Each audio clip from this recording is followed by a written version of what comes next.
데일리 베스트 뉴스를 시작하겠습니다. 한반도 더위 역사에 새로운 기록이 쓰여지고 있습니다.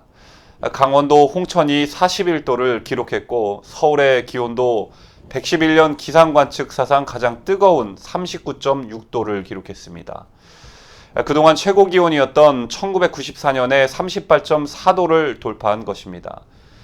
더운 나라라고 속하는 아랍에미레이트의 두바이가 39도, 인도네시아 자카르타가 33도 정도라고 하니 현재 우리나라가 얼마나 더운지 실감케 합니다. 날씨도 이렇게 덥고 화나고 열받게 하는 뉴스보다 구독자 여러분들께 기분 좋은 뉴스를 전달해 드리려고 노력하고 있지만 우리를 기분 좋게 하는 뉴스를 눈 씻고 찾아보기 힘든 요즘입니다. 어제 아프리카의 리비아에서 한국인 한 명이 납치되어 있다는 소식이 전해졌습니다.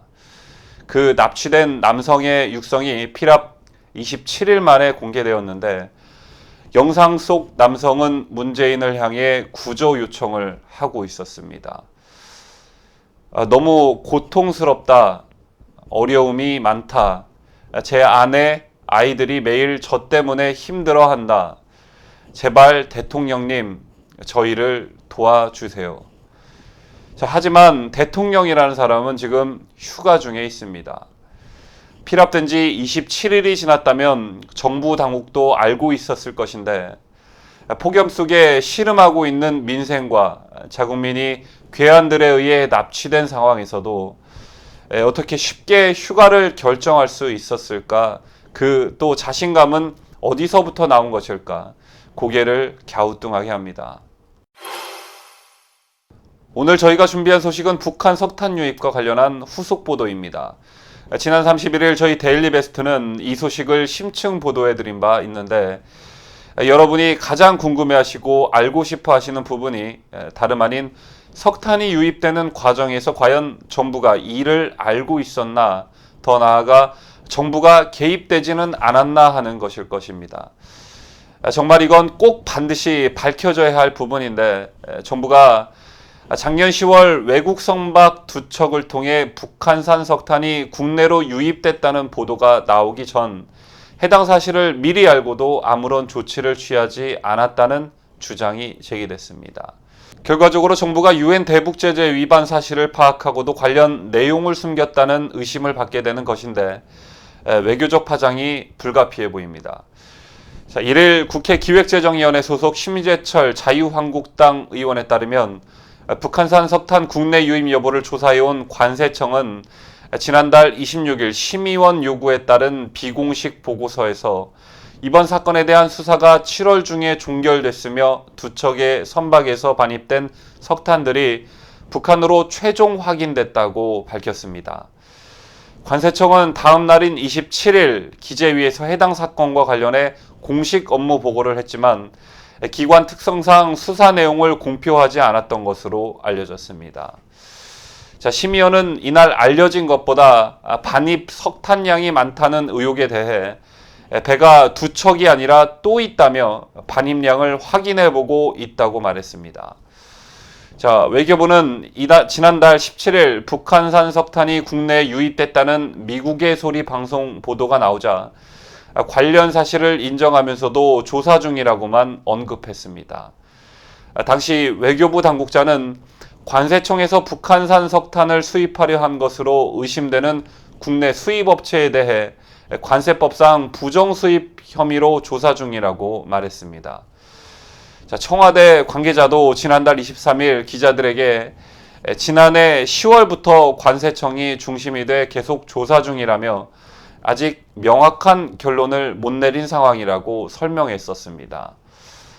그러나 심의원이 주장이 사실이라면 정부와 청와대는 미국의 소리 방송의 보도 전 북한 석탄이 유입된 사실을 최종 확인하고도 발표를 미룬 셈이 됩니다. 이 때문에 정부가 국제사회의 대북제재 위반에 따른 후폭풍을 우려해 사건의 검찰 송치 등 후속 사법 처리를 지연시키고 있다는 의혹도 일고 있는 것입니다. 심의원은 정부가 이미 상황을 알고 있는데도 이야기를 안 하고 있다고 봐야 한다며 고의라고 봐야 한다고 날을 세웠습니다.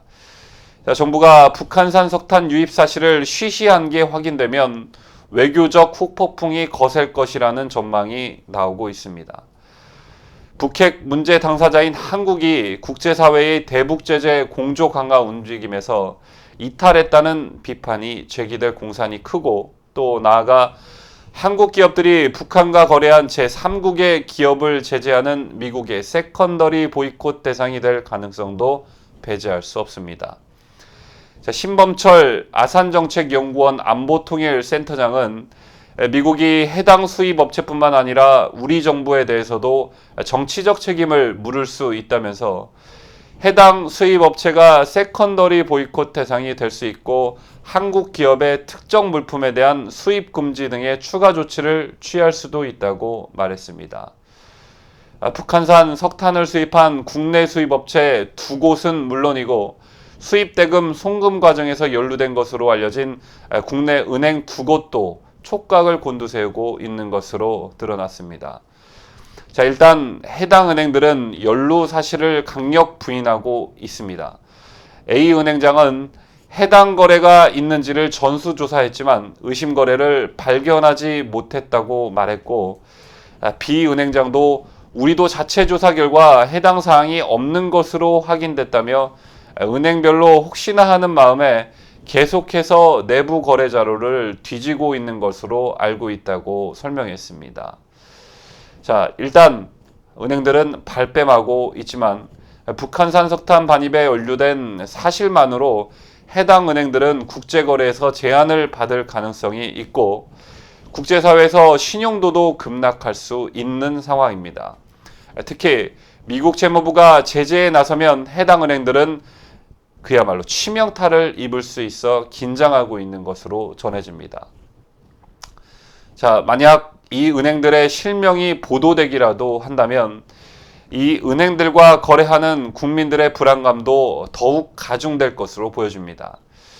자, 한편 북한 석탄 반입에 연루됐다는 의혹에 휩싸인 국내 기업 2곳과 금융사 2곳에 대해 청와대가 구체적인 사실관계에 대한 함구 지시를 했다는 의혹이 제기됐습니다. 국내 다수 언론에 의하면 지난 1일 야당 핵심 관계자는 관세청 직원 확인 결과 국내 기업 및 금융사 등 총 4곳에 대해 절대 말하지 말라는 함구령 지시를 받았다고 말했다고 합니다. 또한 관련 진행 상황을 관세청, 국정원, 청와대가 공유하고 있다는 것이 야당 관계자의 주장입니다. 그는 북한산 석탄 반입에 관여한 관세청 실무 담당 2명이 있다며 한 명은 휴가 중이라고 하고 다른 한 명은 전화기가 꺼져 있다. 다분히 국회 조사를 의도적으로 회피하고 있다고 말했습니다. 뉴스를 마치면서 이런 위험천만한 일을 기업과 은행이 스스로 했다라고 믿는 국민들은 아마 없을 것입니다.